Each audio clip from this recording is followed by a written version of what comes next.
Been a bit longer than a week, hasn't it?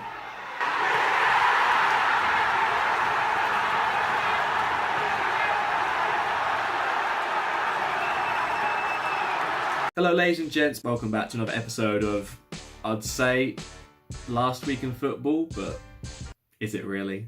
Last how many days since I uploaded in football? I mean, it has been a bit of time, can't deny it, but I think luckily not too much has happened.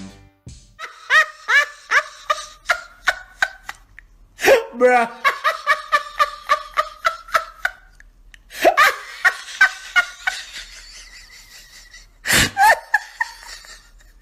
She needs some milk.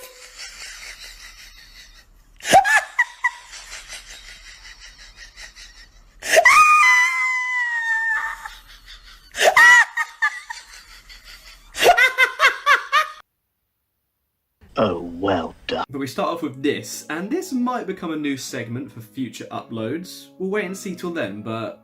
So, here's the start of a new segment, Don't Defend Like This.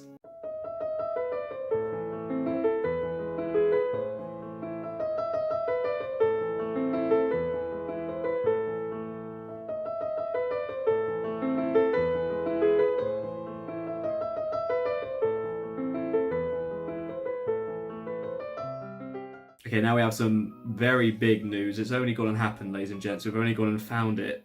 Found him, you should say. It's the term that gets thrown around between mates and football fans, the term plastic. But we finally found the biggest plastic of all time. And it isn't easy to watch, so prepare yourself. So, here he is.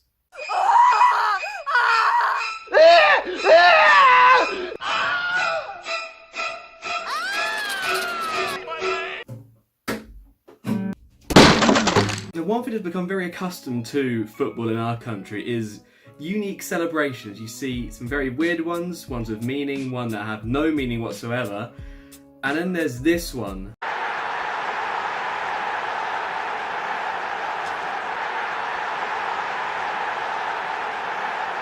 Now, a few weeks back, before the football season actually came to an end, there was some massive games in all the leagues, especially in the Championship.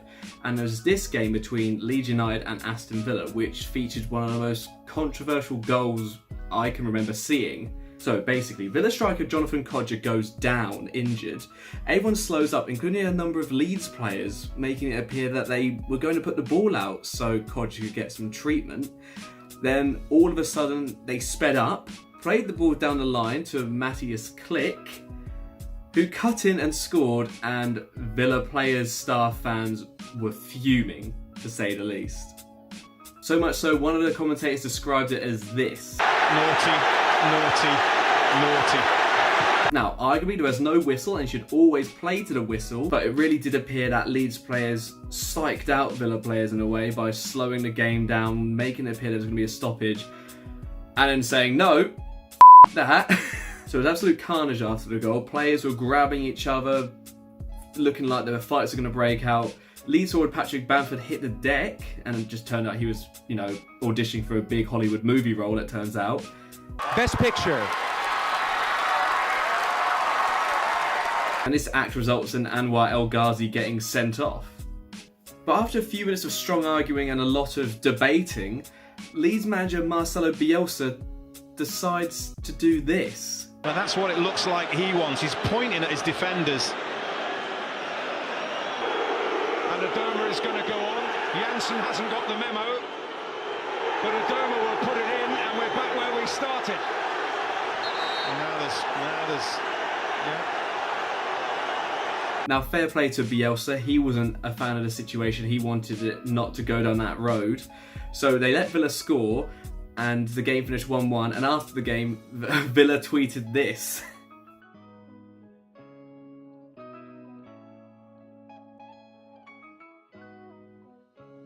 Now, one team that really benefited from this draw was Sheffield United, with the result meaning that they had been promoted to the Premier League after they finished second behind Norwich. And it's safe to say the fans celebrated the news a fair bit.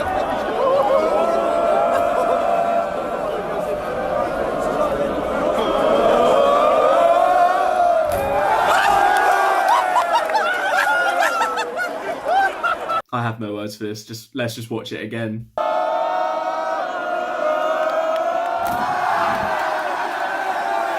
But it wasn't just the fans that were going maybe slightly a bit overboard with the celebrating. Players got involved as well. The squad was celebrating, and deservedly so, they were celebrating. But one player was celebrating a lot in particular.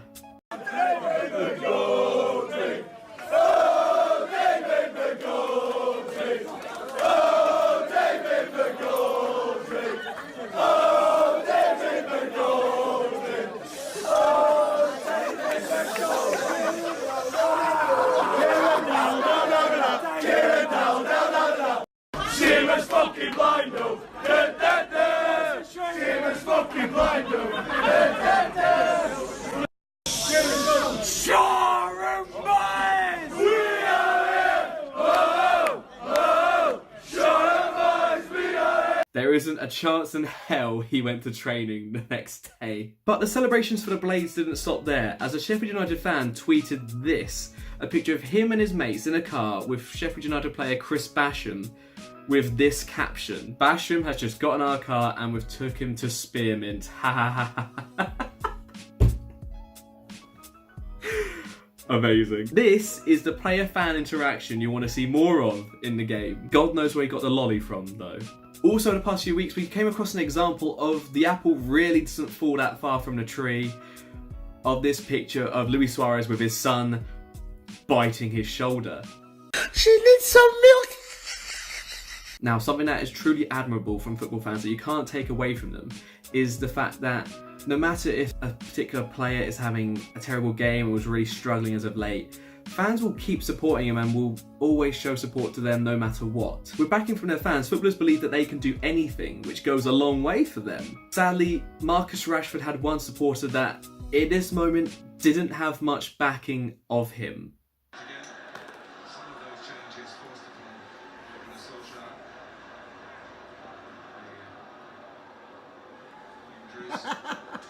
It's not even a little bit of non-belief, that's a full-on facepalm.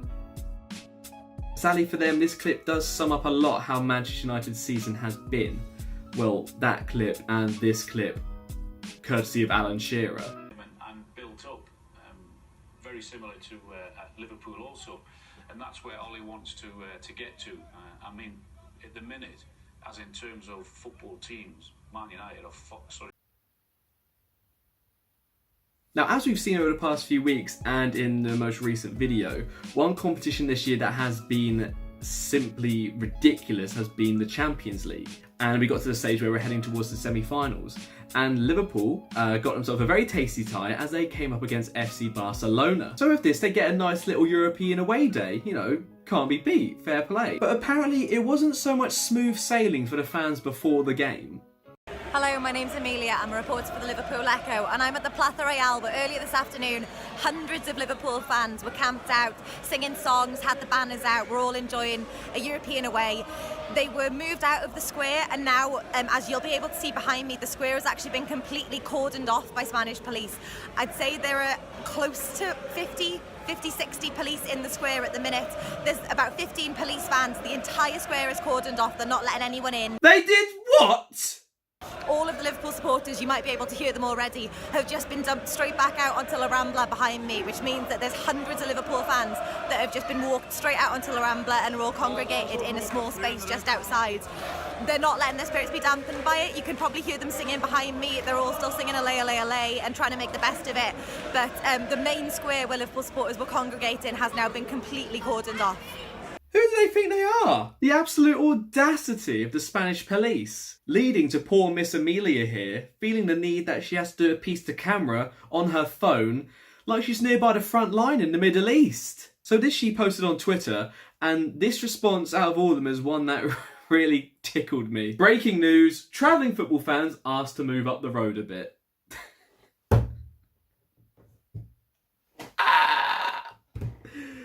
The first leg didn't go too well for Liverpool as they conceded 3 goals, with this being one of them. Messi hits one. Oh, what a goal! That is sensational. Absolutely outstanding. I mean, It's all right, I guess. Let's have a look at a second angle, see what it's like.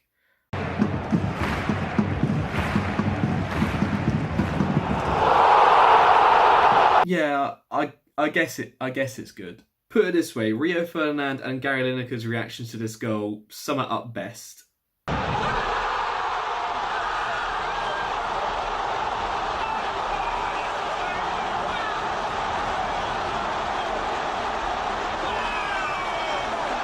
But against all the odds, despite losing the first leg 3-0, and with players missing in for the second leg, against Barcelona, one of the best teams in the world, Liverpool managed to pull it off and won 4-0, securing a place in a Champions League final. Mad. Simply mad. Just mad respect. That is an incredible achievement. How the hell they did that, I don't know. Your winner. Following thousands of fan votes, Nottingham Forest Football Club are delighted to announce that Joe Lolly has been crowned as the club's player of the season. And this was Joe Lolly's response. Would also like to sincerely say thank you to absolutely none of my teammates, as this is an individual award. Losers. Humble to a T. You love to see it. You do. To this day, I'm convinced the keeper in Bend It Like Beckham should have been investigated for match fixing. Let's have a look at this goal. Let's remind ourselves. Go on then. So her name was Jess, I remember that. It's a crucial part again. They need a goal. Oh, okay. It's made it round the wall. Go on, because it's going straight. It's going straight down the middle, isn't it? Oh, well done, Jess. Well done. That's all we needed from you. Oh, for God's sake, keeper surely got it. Oh.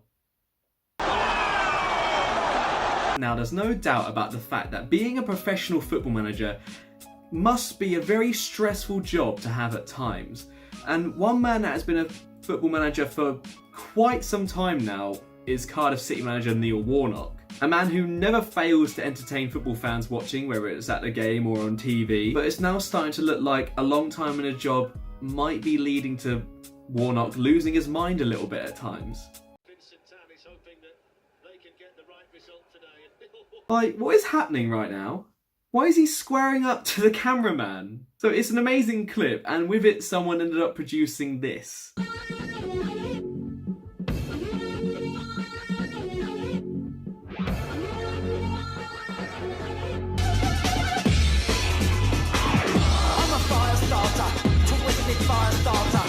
So I've mentioned before, this year's Champions League has been mental, was mental, due to the fact that I'm uploading this a bit late, but we forget about that.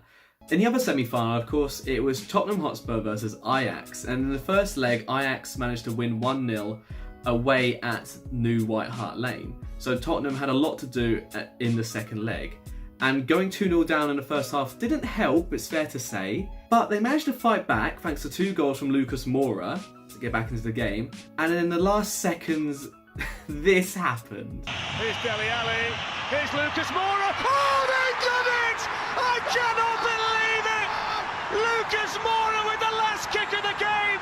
Everyone goes berserk, the commentators, the players, even the people producing the show lose complete track of what they're doing. Like, who the hell's this guy?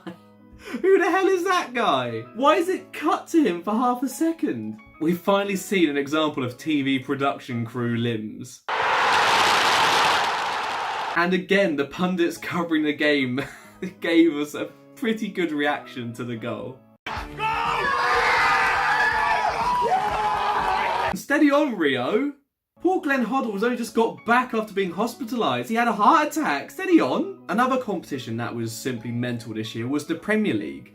As for week after week, non-stop, Manchester City and Liverpool were battling out and winning again and again and again. Neither team was letting up. And it got to the final 2 games of the season. Liverpool played before City on that game week, so they were back on the top of the table. City had to win to take the top of the table going into the last week. They were playing Leicester City at the Etihad, and they just couldn't break them down until this happened.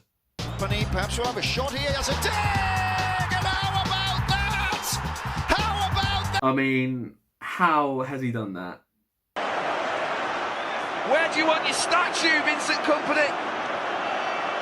Just watching it again, I just can't believe it. And after they won this game, City then won their final game of the season, clinching the Premier League title. And in a few weeks' time, they were to be facing Watford in the FA Cup final, which despite Watford having a very good season and putting in some great performances this year, City smashed them. And again, it was Vincent Kompany that summed it up best.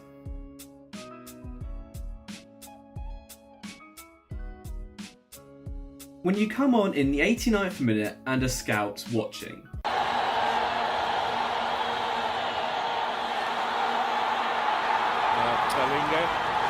Now this clip just reminds me of so many people I've had the pleasure or displeasure of playing FIFA with over the years. On the screen you see this, but in reality you see this. So with all the seasons in the Football League coming to an end, that meant it was time for the playoffs, and what a time of year that is. Stressful, gut-wrenching, just... And again, they certainly didn't disappoint. We had showings of shithousery like this. You know who? On the launch pad again. And a cheeky fan or two getting in. We had Premier League referees taking part in limbs. The resurgence of this famous old club with the cheerleading, the Premier League referee. And we had even more shithousery following on incidents from earlier in the season. Everyone thinks they're big in his free time. We change.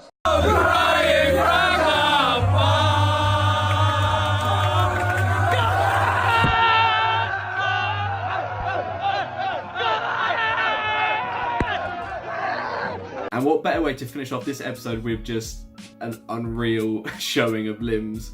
Probably the best I've ever seen. It needs no introduction, no words for it. Just look out for the guy in white.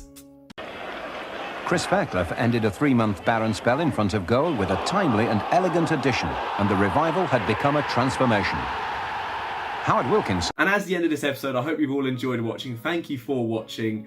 Again, sorry about the delay. I don't know whether it's going forward going to be a weekly video or maybe monthly. Maybe it'll become Elmith. I don't know, but we'll try and get them out as time goes along and we get the opportunity to. If you haven't already, please do like the video. That would mean a lot. Also, if you could please subscribe to the channel, that would be awesome.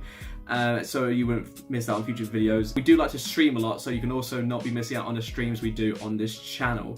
So thank you again for watching, and until next time, take care. I'll see you soon.